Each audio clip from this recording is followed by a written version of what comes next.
Hey, Star Wars folks, welcome back to the Holocron Chronicles here on the Secret Friends Unite podcasting network. This is episode 129. I am your Trek guy of East Grand Rapids, Charlie Carden, coming at you with the Jedi from the west side of Grand Rapids, Peter Stein. How you doing? Doing all right. Awesome. Well, we've got yet another great show for you today. We're continuing on with our themes of an adaptation of an adaptation of the Timothy Zahn kind of dynasty of films, books that revitalized the Star Wars franchise in the early 1990s. We were talking over the last two episodes about the first novel in that, which is now called, it's already escaping me. What was the first novel called? Heir to the Empire. There we go. And then this one is Dark Force Rising, adapted by Dark Horse Comics in 1997, over 6 issues, which again, we've split into halves. So we're going to come at you with that. But a couple of things, a little housekeeping, and then we actually have a news story, which like a bonehead, I skipped last time. I keep meaning to check StarWarsNewsNet.com because that's the website I tend to stick to for real stories that I feel like have verified information. But we'll talk about it in a sec. But first of all, as always, I'd love to pay homage and give a little bit of extra attention to the wonderful people over on our Secret Friends Unite Patreon at patreon.com/Secret Friends Unite. These folks get exclusive shows like Peter and I talking about Ron Moore's Battlestar Galactica, which is entering our final phase. The great Bad Movies podcast that I do with my wife, which will soon become monthly, called A Bad Trip to the Movies with the Cardens. And of course, all of our shows appear early on our Patreon. This one is probably the longest lead time. We generally publish this on a Wednesday for the public, but Patreon see it on Sunday. So that's a nice, good jump to get a start on your week listening to some Star Wars. If you're a Patreon, this is the way it works. The first week is free. Your your first month is 50% off, and you stick around for as little as $2 a month. So it's a lot of entertainment for only $2 a month. We would love to have you. We would love to have you just do a trial. We would love to have you just follow us on Patreon so that you can see when we drop content, and then give us a try when the time is right. So again, patreon.com/Secret Friends Unite. At the very least, pop over there and follow us. It is free, and we'd love to have you do that. I've got a lot that I follow too, and you get updated when they have new content. So put a bug in your ear. We'd love to have you there. All right, news, real news, segment 1/2, as I like to call it, the HoloNet. I entitled this one, Don't Dream It's Over. The sequel trilogy content shrinks as original content comes to Galaxy's Edge in Disneyland. Peter, did you know the way to keep Disneyland and Disney World straight in your mind? I learned this just recently. And maybe we already talked about it, but maybe we didn't. I think maybe April taught me this. Do you know what I'm talking about? I think it's the Disneyland LA and then Disney World OR is Orlando. I think that's the mnemonic I've been told. You got it. And I employed this when I was looking at this, and it was verified as I continued to scroll because the last line of this says I still forget Disney World every time until it's like, oh wait. Exactly. Now, have you ever been? I know it's so expensive. So you'll laugh. The last time I was in Disney World was in 2002. Oh, okay. Wow. So I was 11. Oh, wow. Okay. I've never been to Disneyland. I've never technically been across the Rockies. Oh my gosh. The Rockies, but not on the other side of them. I figured that was because you're from a huge family. So, and Disney is so expensive. So I was not going to presuppose that you've been there. I have been twice because we went to Epcot Center when I was 15. My late grandparents wintered down in a town on the east coast of Florida on the Atlantic side. That was not far from Orlando. So we went down there for Christmas. And I'll always remember that as the Christmas that I got my very first Hallmark Star Trek ornament, which was a very misshapen 1701, the 91 edition. But that was a great trip, and we did Epcot that year, and we went to the Kennedy Space Center, which my brother is very excited about because he's an Air Force veteran and always loved that kind of stuff. So so to get back to the story, hello tangent, and we were just talking about long stupid related tangents, but it's related. It's looking like Disneyland, which is out in Anaheim, California, metropolitan Los Angeles, will be integrating original trilogy themes somewhat at the expense of the sequel trilogy content. This says here in this article from, again, StarWarsNewsNet.com, which is kind of our preferred source of Star Wars news. There are some huge changes coming to Galaxy's Edge at Disneyland starting on April 29th, 2026, which is a couple of months from now. Theme park guests will be able to encounter some fan favorites, including Darth Vader and Han Solo, in addition to the music from John Williams, updated shopping locations, and a new tie-in comic, of course, from Marvel, which I will admit I kind of ebb and flow with my consumption of the Star Wars comics. I'm a little sour because I was going to interview the guy who's the current writer, and he kind of gave me the runaround. So that kind of turned me off of reading their comics. Although I will say that Mark Guggenheim, who is was a great supporter of the show. He's been on the show. We've interviewed him, and I saw him at Motor City Comic Con last fall. Is a super great guy and continues to write for Star Wars comics. Some of them are incredibly well written. I won't say that the one with the nameless person I'm talking about isn't well written, but I was a little salty about that because I kind of felt like I got the shaft. But by all means, those comics are available from any comic retailer, and certainly also available on Marvel Unlimited, which is how I typically read them. Little recap on Galaxy's Edge. April and I, the personal recap, April and I visited there back in 2024 because the Star Trek cruise, which we are going on here just in a couple of weeks, then and now ported out of Port Canaveral, which means you fly into Orlando. And when it was great, it was a crazy day. We got off the boat at like 6 a.m., rented a car, did the hour's drive, showed up at Galaxy's Edge at 9 a.m., was there till 9 p.m., drove to a hotel, collapsed, got up at like 3 a.m. to get on a plane to fly back to Michigan. It was a pretty crazy day. Oh, my God. But yeah, Galaxy's Edge opened in 2019, introducing folks to the Outer Rim world of Batuu. And just to summarize it down, the events, and again, I went on these rides several times and the experience several times. Created events, canonical events set between the events of The Last Jedi and The Rise of Skywalker.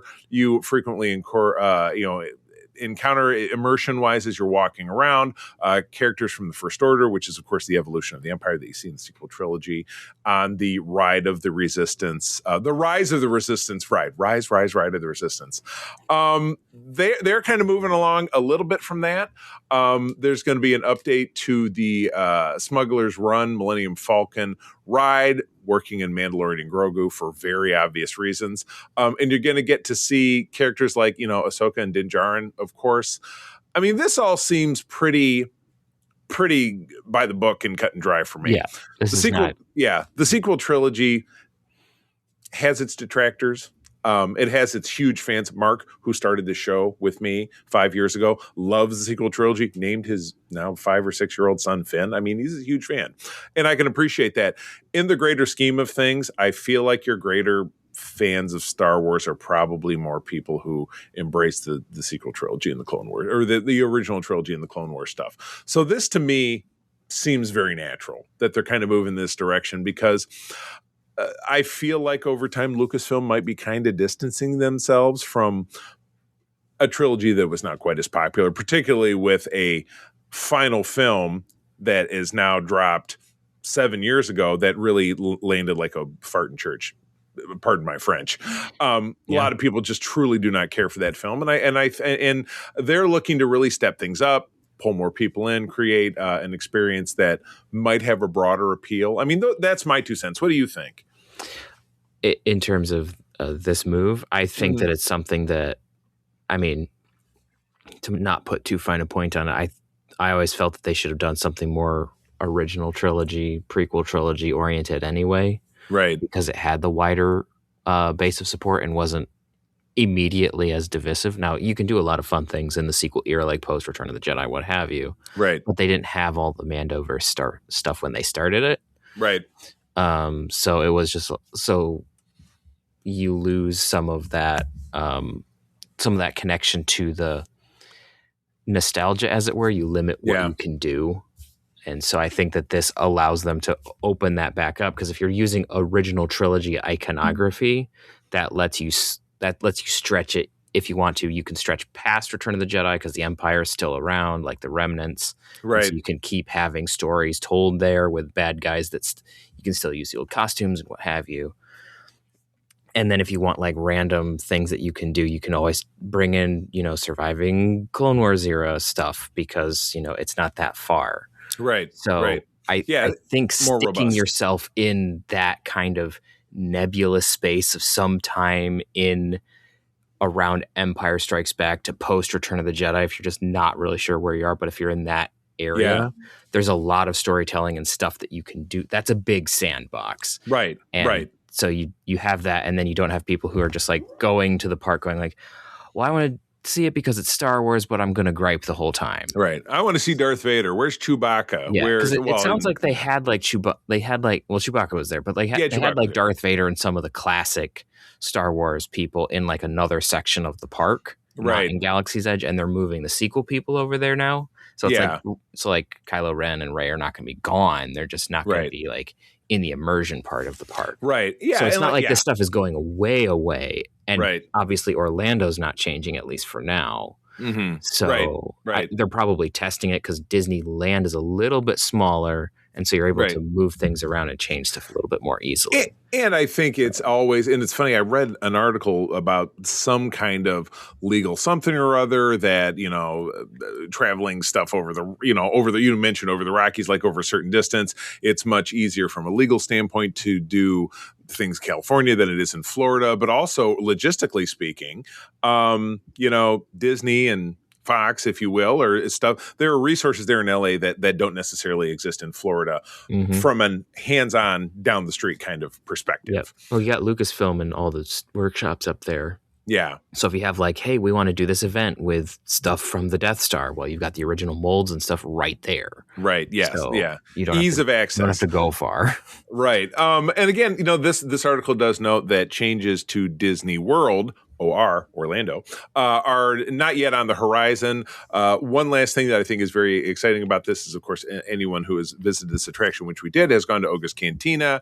DJ R3X, or Rex, who was once upon a time our sign-off here on the show, will now play the classic Cantina band music. And let's face it, I think that he did some sort of remix of it anyway. He did, but I think this really sums up why this is the right move. You know what I mean? Because that is the Cantina music is iconic. The characters are iconic. There's no one in the world who doesn't recognize Darth Vader. There's no one in the world who doesn't recognize a classic TK Stormtrooper. You know what I mean? Or Han, Luke, and Leia, or characters that are made to look like them. You know what I mean? So it's certainly a right move. And I'm excited to see it. I tell April about every other day, I got to get back to LA. Especially since you and I have met more people who work in the industry, who live in the area in the last, 2 years that we've been doing our spotlight industry. I want to get out there and connect with people I know. And LA is a super cool place. So I just, maybe we find a time maybe we find a time that we can go to San Diego Comic-Con together. I don't know. And get press passes and have them, wow us. Who knows? You know what? We were talking retirement stuff yesterday because April and I are nowhere close to retirement, but we're looking at all these like really older guys who still work toy shows because we're working a toy show. And I said, there's no way in hell I want to lug this stuff around when I'm in retirement. All I want to do in retirement is podcast and play pickleball. I can't think in travel. That's all that I can think of that I want to do when I'm not actually going to work every day. And again, I have a work from home job. I'm blessed to have a pretty simple work existence. But yeah, anyway, to put a pin in this, I think this is great news. I'll be excited to see as it kind of proliferates, and if it ends up at Galaxy's Edge in Orlando, if that's where the cruise frequently ports out of, because April and I we're yearly cruise goers at this point. April is a devotee of the Star Trek cruise. I think we'll be going again. So yeah, I think there's very little doubt. So yeah, I look forward to seeing it. So all right, well, let's move along to the middle film, as you were, if you tend to think of these as films, in the classic Thrawn Timothy Zahn trilogy from the 1990s. This is Dark Force Rising. Yeah. We read the first 3 issues of the 6-issue event series.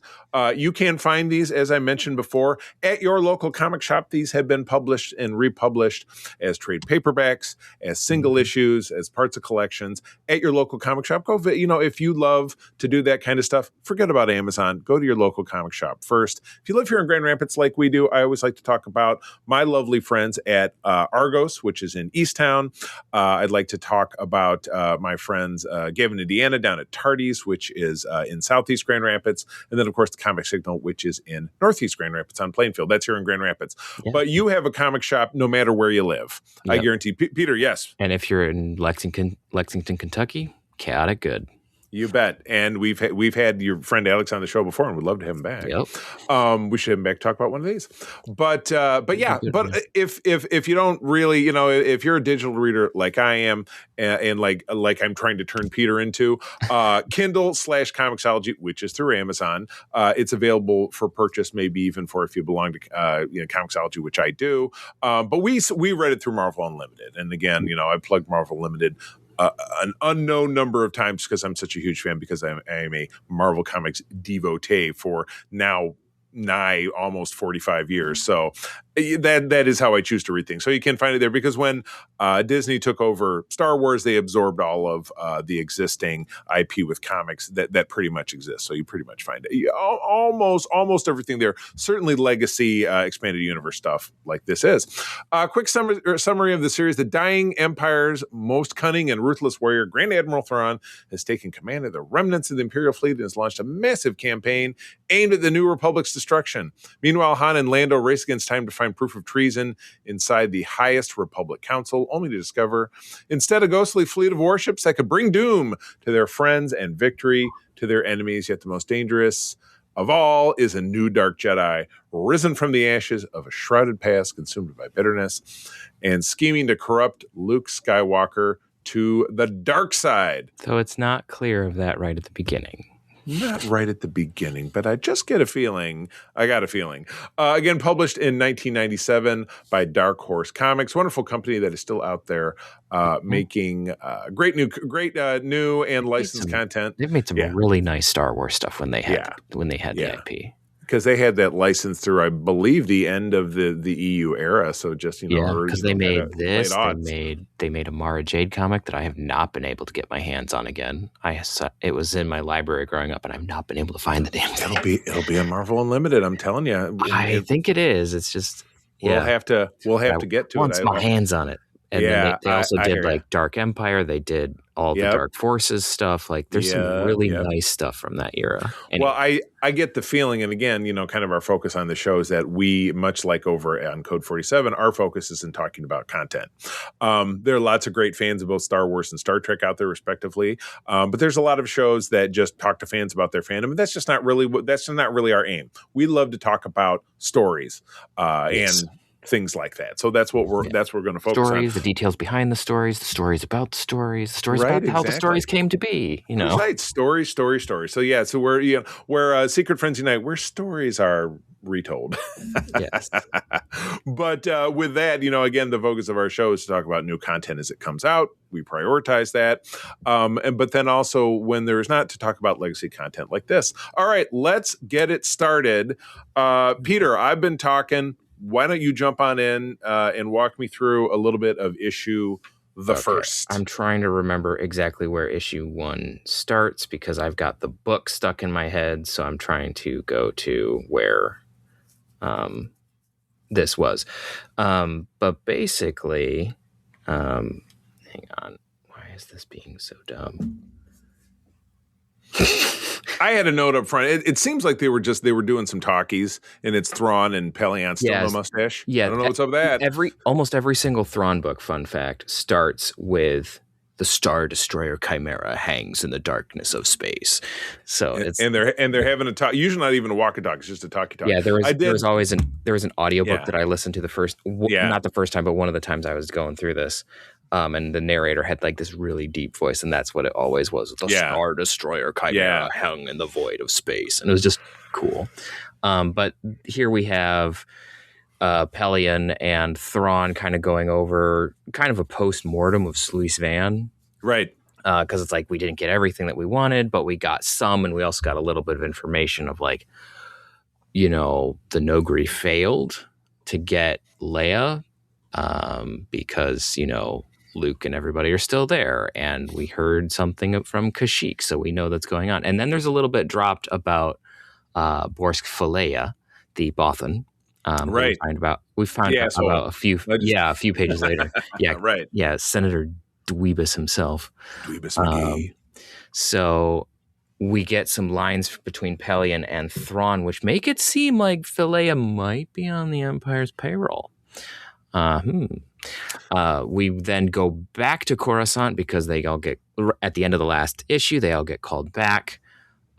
Luke does not go. Luke stays on Sluicevan with Rogue Squadron to fix his busted X-Wing.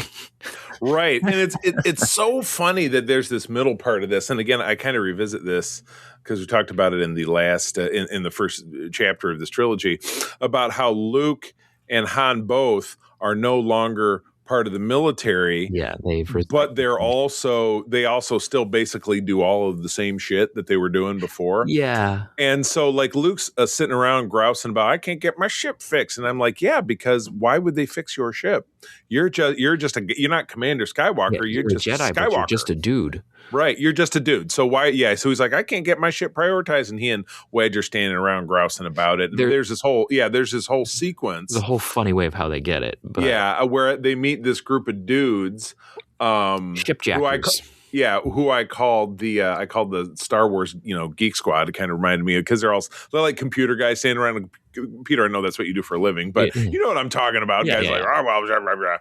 And I did, because I didn't get, and I guess there's no punctuation in here, but Luke is in one of the first panels. Orlando is talking to Luke, and he says, "You smell like Karababa Tebek Niles Ferrier." I'm like, is he having a stroke? And it's the next panel over that you find out that Niles Ferrier is the hacker guy, the slicer guy. Niles Ferrier is the head of that crew. Yeah. Well, with no like comma and punctuation in that, you're like, what the hell is he talking about? Yeah, that being said, you smell like a Karabakh cigar or whatever it was. Yeah. Right, and exactly. But that being said, I will say that both that kind of things have really ramped up, because I should have did look at the kind of the creative teams that put this together, and again, it's an adaptation, so you're moving through source material that is for people who don't read books like me, who like comics. But I feel the art is a huge improvement. I mean, Luke's lightsaber is green again. Yeah, the lightsaber. I did notice that lightsaber's green. Yeah. Leia looks pregnant. Not massively, but she does look pregnant. That was my biggest note, because she has, and again, she has twins, so she's likely to be bigger, right? But in this, she's not walking around in her, Ripley from the end of Alien, like panties in a bra or a tanky with flat abs. I'm like, she's supposed to be pregnant. So yeah, I think and not like just a couple weeks on. She's supposed to be like, and she's over halfway.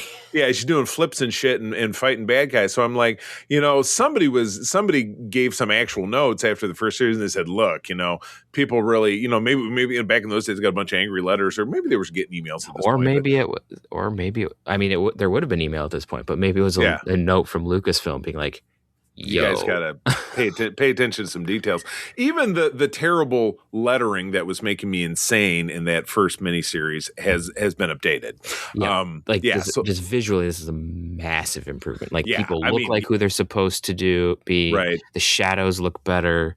Right. The inking and the lettering is better. The colors are much better choices. Right. Thrawn still sometimes looks a little funky, but he doesn't look as just, I don't know. Yeah. Easter Islandy as he did in the first one, because that's kind of what he looked like in the first book. Yeah. So Han is back on Coruscant, which I read. Did you ever notice how the word Coruscant kind of looks like croissant? I know it was it was new at this time, but it's about Akbar's kind of kangaroo court, and they get Han on the stand, and he's just cranky as shit, which I love, because talk about cancering. It's very Han Solo. It's very, and Harrison Ford is particularly. Harrison Ford is a much older man, which we watch Shrinking over on Apple TV. About that, and he's great, because he's so like old man Indiana Jones. It's good stuff. Akbar does get, when he's in his cell talking to, I think he's talking to Leia, gets of this magnitude in. They can't do a dean of this magnitude. Yeah. Well, it's we need to have you hear this in your head in Akbar's voice. How do we do that? Right. We pick words that he's used before. Right. I was very appreciative of the fact that Leia looks the way she's supposed to look. Did you notice, random side note, you notice that the courtroom is very similar to the layout that they used in Ahsoka? Oh, that's fantastic. It's not exact, but it's very, very close. Right. So it's stylistically wise, it's a, Coruscanti or whatever the hell kind of design, because you tend to think about it, a lot of those buildings have probably just been there since the Republic. Yep. Because the Empire they just moved in, or it morphed from the Republic into the Empire. So it's not like they're like, tear everything down, we're going to build new shit on a planet that's all city. They probably just use whatever was there and fix things when they needed to. So it's just an old courtroom. Yeah. Or like committee room or something. Right. They're using. And this is not our first visual rendition of a Bothan, I don't think, but this is generally what they've been described as. Yeah, like they're like little capybara looking kind of dudes. This is the consistent look that they've had for a very long time. Yeah, but this is our first time in the books. You see him before this, but in the comics, this is the first time you see this massive douche tool. Yeah, if you can't tell, Filet sucks. Big time. He's the suckiest. Yeah. Now Leia has to go on a mission back to the planet of the lizard dudes with the Nogri. The Nogri. Yeah. And I love it how she was in. The guy keeps calling her Lady Vader, which I think is hilarious. But she's supposed to go alone, and then she gets her arm twisted into taking Chewbacca, and then she turns on tell 3PO that he's coming along too. So I'm like, she went from going alone to having to be three people. But whatever. She's the boss. Having a translator droid kind of makes sense. And they kind of waffle as to whether or not that counts as a second person, because it's like, well, he's just there to translate. Right. And Leia later, Chewbacca does come and she gets dispensation because she says, oh, you got the Wookiee with you? Does he have a life debt with you? Yes, he does. Well, then, okay, that's fine. Because we have something like that in our society, so we totally get it. Yeah. I did catch, we get, I keep writing Craven because the dude looks like Craven the Hunter. And Mara Jade are on the run, and they end up on a planet Rishi, and I'm like, is that what they named the Rishi Maze after? Because that was from episode 2. Possibly. I thought that was pretty damn cool. So there are several, 2 for Mara, and then another one for one of the lady characters we meet later that we get really gratuitous butt shots, and on the second one we get a really hefty like side boob shot. So I'm like, knowing your audience, I think I decided to dub this episode now more of Mara Jade's butt, because I feel like it's a starring character of its own. But it's like, know your audience. Craven also drops a line where he says number 3 dump, which I guess that's a bathroom code I've never heard of. Something I pulled out there. Oh, I didn't even think about that, but that, Mara has a great shootout with a bounty hunter that I love, but she looks at the guy's ID and his name is Dengar Roth. So I'm like, is this like Dengar's like cousin or something? Or is it just a coincidence? I was thinking, is Dengar just a normal name? I didn't go back and look in the book to see if that was supposed to be the bounty hunter, like the Dengar that we know of, or if this is a different guy. And then we get Mara falling asleep at night dreaming about the Emperor, which is just gross. And that's the end of episode issue 1. I mean, we'll hear more about why later. They're building it. So I sent you a note this morning because these issues, and I don't think it was the same with the first miniseries, published their own little timeline, which obviously a lot of it is. Yeah, those timelines were published in the books at some point. They started putting those in the books, I think, around 2003. Okay, so it's a little bit after the fact, but that's really cool because not only does that give us a roadmap of the series the comic series that we should talk about, but it was really cool to see pre-Disney how they were really forwarding their own chronology. Mm-hmm. They were building in stuff Disney ended up, and this was way before the Clone Wars animated series, which is part of official canon still, and the only thing from this era outside of the live action films that really is. Or that era, I should say. Yep. But yeah, it is revealed early on that the asshole Bothan guy is a plant, so he's definitely working for the bad guys. Again, Paleon, no mustache. I don't know, man. It's still one of those just really weird design choices. Because they talk about it in the comics, right? Every other time. Yeah. Well, in the books, they don't really mention his mustache, but like every time he makes an appearance visually in any medium. Yeah. Empire at War or TIE Fighter or any like the card games or anything. Anytime Pelion appears in any sort of fan or any other art, he's got this glorious mustache. The big just not here. Not here. And another random thing of note is in this and the previous, Thrawn has no rank badge. Oh, that's weird. He has no rank badge and he has no shoulder epaulets. Like most other versions of Thrawn from the EU era have like this glorious Napoleonic Right, like what you breaking. saw him kind of. Well, I mean, maybe it wasn't quite. It wasn't quite It's like much that more in reserved Rebels. in Rebels and Ahsoka. Yeah, But like think he of did like the dress uniform from the Napoleonic era, where it's a big old right, gold and then like a big round thing and then like right hanging threads. as gauche as humanly possible. Yeah, so like Yeah, I'm okay with toning that down a little bit. Like that was a little much. Yeah. But he's just wearing a white tunic in this, which is interesting. Right. Bizarre. I loved. First of all, I love looking at Thrawn while like the gerbil is spinning in his head, like while he's working shit out, because he's like, "Well, we'll do this, and they'll go over there because that thing and this, and what about this dude over here?" And blah, blah, blah, blah. Like, I love that shit. Yeah. Leia gives us one of her word bubbles. She says, "Greg, Fraggle." I'm like, are these bad language words that maybe should be reintroduced? Because I think Fraggle's a great curse word for them to start using in Star Wars. Yeah. A lot of Chewbacca's dialogue is cracking me up too. He said Leia has like a blackout vision because I think they pass in distance they pass through the previous location of the second Death Star. Right. But Chewie says Marg. So I'm like, is he suggesting maybe they have some margaritas to like kind of kick back and maybe make her head cap? I'm like, you know what? She's pregnant, so maybe not the best idea, but I appreciate the sentiment, Chewie. Can I have to give her a Shirley Temple? Do that. Han and Leia, or I know that Han and Lando are teamed up and they're on the prowl. And then they get accosted by this nice looking older lady who I swear looks like one of the Golden Girls. I don't know which one, but she got kind of the B. Arthur. It's not the B. Arthur that we knew from the holiday special, who is canon, by the way. Mm-hmm. But she kind of looks like one of the other one. I think that's kind of cool. But they end up going along with her. After the Geek Squad fat guy shows up again in a bar and they're having an argument about currency exchange rates between these two guys. And I'm like, it seems like everybody would have an app for that. You would need like some fat dude. I mean, this was simply Timothy Zahn just playing with the idea of like every government's going to switch to its own currency, because you had New Republic credits and then you had Imperial credits, because the Empire's still around, so they have their own. They mint their own money, and New Republic has their own. They kind of make reference to this in Mandalorian, the first season, where they've got Mon Calamari squishy money, the flan, and then they've got Imperial credits, and then they have New Republic credits. So like you still have this in the Mandoverse, and this is where that idea first gets introduced. All right, Chewie gets his absolute best exaltation of the entire 3 issues, and I'm going to have to spell this out. It's GRWOLSNARFZAP. Tell me how you would pronounce that. I don't even know what you do with that. I don't know. Is that supposed to be one of his like kind of classic growls? But that could be the best one. So Garol Snarv Zap. Wow. That's deep.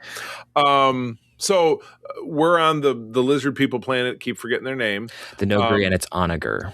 Yes, they're on Nogri, and quickly then Leia's gone to fulfill her destiny to meet with this dude, and then Thrawn shows up, so they're going to hide them in the bakehouse. Go hide in the bakehouse, and I'm like, I think I smoke weed in there. Again, she's pregnant. Won't that be bad for the baby? I don't really care for that. Yeah. So the interesting thing about the Nogri is they're kind of this pre-industrial society, which we learn about in the second issue, actually. Yeah. But they're kind of this pre-industrial society that shit happened to them, and then they ended up being assassins for the Empire. Right. Yeah. And they are, and of note, they are a matriarchal society, which is why there's such deference given to Leia. Hilariously, you won't see it until the very end of Last Command, but when Kabarak, the other Nogri that we've been dealing with, when he finally meets Luke, he's kind of like, "Hi, son of Vader, what's up?" Yeah, he's not like, "Oh, Lady Vader, Malariusha," and like all of that. So he's just like, "Yo, Luke, what up?" Yeah, right. It's a little too casual. I do like, and maybe I misread this, but Thrawn comes in and he's addressing the main Nogri guy sitting in the dude's big chair. Yeah, I'm like, that's the head matriarch right there. Yeah, she is. Yeah, she's the head of. She's the head of the Council of Clans, basically. And then I think at the end of this, he flies over to Kabarak's village and visits the matriarch there. Yeah. And so she's like, visually in the comics, it's hard to tell which Nogri is which. They don't do a good job of differentiating them. Yeah. But he is talking to the chief matriarch of Copperlock's clan. Chief cook and bottle washer. All right, moving on to issue 3. So now we're focusing on Han and Lando's kind of plight. So they went with the Golden Girls lady and another younger, hotter friend, because there's two ladies there. Yeah. And they end up at this far-flung spot to meet I keep calling him the big boss because I thought, And again, more butt shots, but it's one of the boss's ladies. I'm like, this editor he really knows who he's swinging for. I mean, to be fair, at least it's not feet, because that would be just weird. Oh man, is there a comic guy out there who really specializes? There is a comic guy who just does feet. I don't remember his name, but there is a guy who does that. And then there's comic guys who can't do feet, but that was Rob Liefeld. But he did really oversized chests on both men and women, largely men, aka the famous Captain America's Captain Motorboat from the Heroes Reborn. But that's a bird of a different feather. Yep.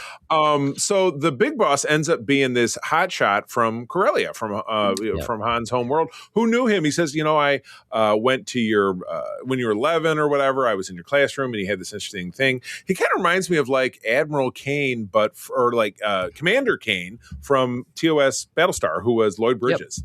Yep. That's really what I got. This character is Senator Garm Bel Iblis. There you go. He does, however, look like Sam Elliott from Roadhouse. Yes. Sam Elliott is a famous actor with a huge mustache, but he's also got the big mullet too. So I wondered if it was an adaptation. That could be the inspiration for the look, because he does kind of look like that. It's Sam Elliott from Roadhouse. So I'm just going to say Roadhouse every time I talk about this. That works. I love it. So Thrawn we get back to Thrawn. He's just throwing the shit out of things. Figured out that the lizard people are hiding the gang, and then he puts the Geek Squad guy in charge of finding this ghost fleet, which is the dark force that we keep hearing about. And that kind of continues to evolve through this issue. Yeah, which we get an explanation from Card, I think, in this issue of what that is, where it comes from. So Card talks about how he was a young navigator on this one ship, and they were fleeing somebody, and they made a uncoordinated jump, U-turn, and they ended up next to these massive dreadnoughts. They're like, oh shit, and then jumped away right away. Right. Because all the running lights are on, so you think that they're active starships about to turn and shoot you. They're going to pop out and squish you. Yeah, exactly. And then he realized afterwards that this has to be the Katana fleet that went missing at the end of the Clone Wars, basically. Right. When we're done with this, I'll tell you my theory on the Katana fleet for newer stuff anyway. But okay. I think it could still be a thing. It could still be a thing, yeah. I like it. But so we see that, and so we get Card talking about it. We get a little bit of Thrawn talking to Niles Ferrier about it. Right. Because he captures him and like, well, you've been useful, but you're also kind of a shithead, but we're going to give you a ship to go look for these ships because we know that Card knows where they are. You're going to go do this thing for us. Yeah. Exactly. And Ferrier's like, oh, damn. But, he's a schmuck, so he does it anyway. And he doesn't want to get, shot by 15 stormtroopers at once, because if they're in a circle, they are going to hit you. They might hit each other, but they will hit you.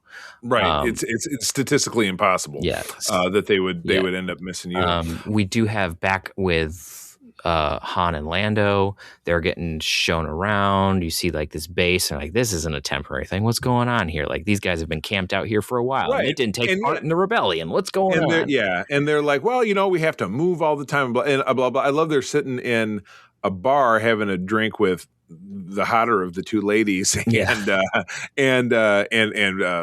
Sam Elliott or I'll just call him Roadhouse. And they're having drinks, but it's the purple stuff, and it reminded me of the Sunny D commercial. Like, hey, what do you want out of the fridge? You can have purple stuff, milk, or Sunny D. So they obviously did not choose Sunny D. He chose the purple drink. They chose the purple stuff. Yeah. But yeah, you're right. Lando starts to figure out. Now Lando's a little, because he's been kind of really on edge this whole time. He's pretty salty about whatever the hell's going on. So he says, and they're in quarters, and he's like, even the furniture, it's like it's painted over, but the colors are wrong. And the only time that these kind of colors are on something was from that weird fleet or whatever. Like, that was the only fleet, ship. He was like, everyone else did like red and gray, and these are blue and gold. And the only time they did that was It's the the U of katana M fleet. colors, which big thumbs down. We pop over. Now we're back on Luke's story. He finally gets to the far-flung planet where he's face-to-face with Mark, Gandalf. yes. Yeah, the Gandalf Jedi guy. And this guy is crazier than a toilet rat. He's nuts. Luke is starting to figure this out because I love it. So they get out and they're having a chit-chat, and Gandalf is like, well, Luke's like, I'm trying to help, the galaxy and blah, blah. And this guy says, Luke says, I'm pursuing justice. And then Gandalf says, do not look for justice. Do not look to lesser beings for justice. We are the true justice of the galaxy. I'm like, give me a fucking break. What a prick. But you can see how this would be a perversion of the Jedi code, right? Very much so. That's the thing that shows us that. So that's why I take just a little bit of a quibble with the description that it gave. Yeah. It's like it says, well, Caboth, Sabaoth, however you want to pronounce it, he wants to turn Luke to the dark side. Yes and no. Yeah. So he just wants Luke to be like him. He wants him to be like him and his weird understanding of the Force. Right. So the Jedi are supposed to be the guardians of justice, but not the arbiters. There's a difference. Yes. I did note that. So he and Gandalf are having this chat. Then Gandalf's like, well, come back to town with me and I'll show you around or whatever. And I love it how they get pulled in this cute little speeder bike rickshaw. Because it's a dude with a little rickshaw. It's literally an Imperial speeder bike. Yeah. A rickshaw. Pulling a rickshaw, which I found it's an adorable visual. I don't know if was in the book or if that's original. There were rickshaws. Cool. The rickshaws were described, but I don't recall them saying that it was a speeder bike. Yeah, it could have been just an artist looking at reference material. I'm like, oh, well, this works. Yeah, because that's the way a lot of this. I mean, the rickshaws make an appearance in episode 2. This was before that, so but that was pulled by a droid. Right, I think that's that makes more sense in the world of Star Wars than. And whatever, it doesn't matter. Yeah, but for me, it could be like reference material, and it's like you and I. It's just it's like this looks like Star Wars. I'm going to draw it. Yeah, you and I are talking to writer Mike Carlin for a Spotlight segment, actually this upcoming week, where he talks to us about doing the Star Trek: The Next Generation miniseries comic, working from, I believe he's going to tell us, largely from just the Bible of that show. Before it came out for the public, so sometimes you just have to sometimes you just have to guess. Yeah, so that'll be an interesting conversation. But again, that's over on our Spotlight. So we're back at the bar. Oh no, so Gandalf Jedi breaks up dispute between two fighting smugglers with force lightning, and I'm like, that's the biggest red flag. Yeah, that's when Luke goes. And then he does. Luke goes and he's going to have some quiet time to kind of think about it. Yeah, Luke's quiet place is the cockpit of his X-wing. I mean, it's isolated. It is, except for the random beeps and constant interruptions and comments of R2-D2. Yeah, right. There. Well, he can't really get away from that anywhere. No, he's just sitting there griping. Like when you read the books, he just Luke goes to visit the X-wing and R2's still there. R2's griping. That's just what he does. God. He's like it'd be if your cat could talk, it would be. Yeah, R2-D2. He just gripes. R2-D2's personality has not changed in 50 years. I know. That's why you see more stuff of him and Chopper together. That's what I'd like to see. Oh yeah, that would be the murder suicide of Ahsoka season 2. Segment. We need the murder cop buddy episode where it's just Chopper and R2 going on a murder spree of some randomness. Oh my god. Or at least Tales of the Rebellion short. That's my pitch. We got to see two droids going off murder hobo. Yeah, right. I like it. So back at the bar, it's Han and Lando, and they're trying to. They drop a couple of vintages because they want to get the guy to. I'm trying to figure out kind of what I'm trying to remember now what the end game was. So they're trying to get. So Han is trying to create a distraction so that Lando can basically get into the office and try to crack into the navigation files and stuff to figure out what's going on and maybe confirm that it's the Katana fleet that they got their ships from. Right. Now, obviously, everyone's wise up to this. Right. Yeah, and my note was Han was trying to create a distraction by asking for a particular vintage of probably the purple stuff. He asked for a 49 or a 46, and I'm just curious how they mark time and how it translates versus kind of the accepted way that all of us as the audience know that there's the Battle of Yavin is the beginning backwards and forwards of how time's measured for us. But how is it measured elsewhere? Like when he says, "Hey, I want one from vintage 49," like What really does that How many mean? digits are before this 49? What are we talking about here?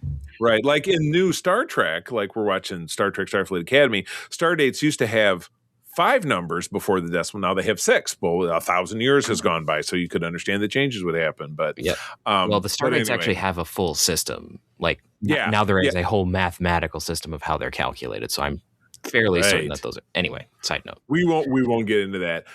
So anyway, the hotter of the two ladies shows up, walks them out. They're on a ride somewhere because they're going to go have a chat. And Lando just says, "Hey, look, we know you guys got the fleet, or if you guys have the fleet, here's the deal.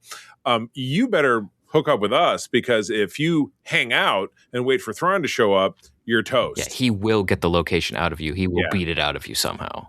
You'll get it and you'll be done. And then that's the end of issue 3. Yep. So we're transitioning too. So as last time, I did a rating of just this segment. And again, it's a lot of the stuff that kind of I've already talked about. So I thought there was a huge improvement with the creative team, the artwork.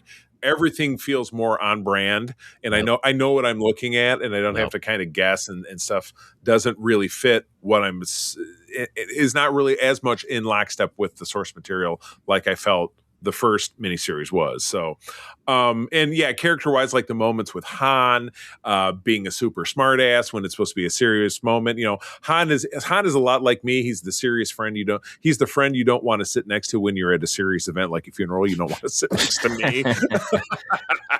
Han's the guy. So I like this. I gave this a 9 out of 10. I was very enthused by this. I enjoyed it, and I'm interested to talk about the conclusion. So, Peter, I would ask you, evaluating this from a standpoint of being very familiar with the source material, how would you rate it? Like even by that barometer, or even by any other standard? Yeah, I would probably give this one a 9 out of 10 as well, if not a 9.5. Because this is much closer to the source material than the previous one was. It wasn't leaving out important sections.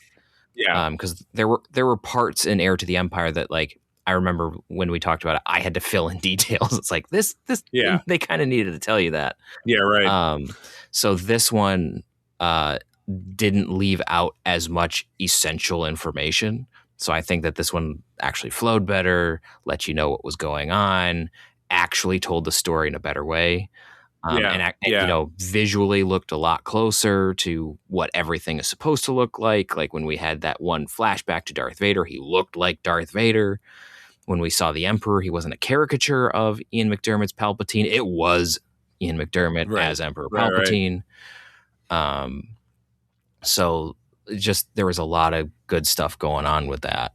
So yeah, I would rate this one pretty highly because it actually did, and Mara Jade actually looked like a human being this time. Right. So. Yeah, I just and again, I've been like I said, I've been reading comics since 1982. My first comic was a Marvel Star Wars comic, and so I started reading licensed material before I ever discovered. I didn't become a Spider-Man guy until I was 10. So it was several years later. It was 1986. So I have always been, and then G.I. Joe was, well, I mean, it's licensed, but it's not like there were actors portraying them. But a lot of people associate those characters with what you would see in the cartoon. Mm-hmm. Or I read Indiana Jones was my number 2 comic. So there's Harrison Ford. You want your Indiana Jones to look like Harrison Ford. You don't want him to look like some dude, and Star Trek comics, which I've read from it and continue to read. So I'm very much aware of when you have a licensed adaptation, creativity is creativity. And again, one thing that I did love the first comic we read is that they were able to do a lot of things with setting and with scope that I thought was impressive. But if you don't draw Princess Leia to look at all like Carrie Fisher, you do not understand the assignment. You're not getting the job done. Yeah. There's creativity, but your creativity, I think, that's not the part of it where you want to flex those muscles. So yeah, I think they absolutely did a better job here. I'm fired up to see them do more. Do you want to hear my theory about the Dark Force? Yeah, let's do that, and let's wrap up with that. All right. So the Dark Force, which we do get a bit of its backstory here. So the Dark Force was launched at the end of the Clone Wars. Right. Remember, the Clone Wars hadn't been fully defined as to what they were at this point. So, it was a bit ago at this point. Yeah, 20 or 25 years. So the Clone Wars weren't fully defined as to like what was going on, who was fighting whom, whatever. But we do know that the Dark Force itself, the Katana fleet, was a group of like 200 or more dreadnoughts. So the highest warships that the Republic could build at the time, entirely crewed by clones, and testing the slave circuits where all of them could connect themselves to a central navigation system and all jump to the same place at the same time. Like they did in the last season of Picard with the fleet. Yeah, kind of like that. Yeah. So, so the idea is that because the clones were bred in a sterile environment, or even though like watching the Clone Wars, they did not live in sterile environments. They were in all these crazy mud holes. But the idea is that the clones who are running the ships were in sterile environments all the time, so a little bit more susceptible to disease. So this one really, really contractable disease got amongst them all. They got sick. They went nuts. And then the guys on the central command ship, the Katana, just launched them all out into who knows where. And so the fleet vanished. So, so that's the Katana fleet in this book. My theory for how you could bring it in, now I don't know if they're going to do this because all of that's up in the air right now. Yeah. But the thought that I've had of how you could do this is, you need to explain where all of the clones went after the Clone Wars, because there were a shit ton of them. Two, yes, we've had some instances of what happened to the Venators and Acclamators, but not all. So, and three, we know that there was a clone rebellion at some point. So tie all of that together. You could have, and they were teeing a little bit of this up at the end of the Bad Batch, so that's why I was a little miffed that they didn't take it any further. So you could have a clone rebellion where they get all of the Venators and Acclamators, or most of the Venators, I guess, at this point, and try to stage a rebellion. It doesn't work. Something goes wrong, and the whole fleet just jumps out into the middle of nowhere, and they die. I love it. I like it. And that would be the fleet that everyone's looking for during the fight with Thrawn, because Thrawn needs a fleet, right? Because he's got, according to Ahsoka, he's got undead soldiers, but he doesn't have a fleet to use. Disney waiting on that check payable to him, but I want some too. I mean, it's very likely that's already been thought of. When they were teeing it up, it was like, I wonder. That would bringing it up in context of Mount Tantus, because Tantus is in the Bad Batch and it's known for cloning.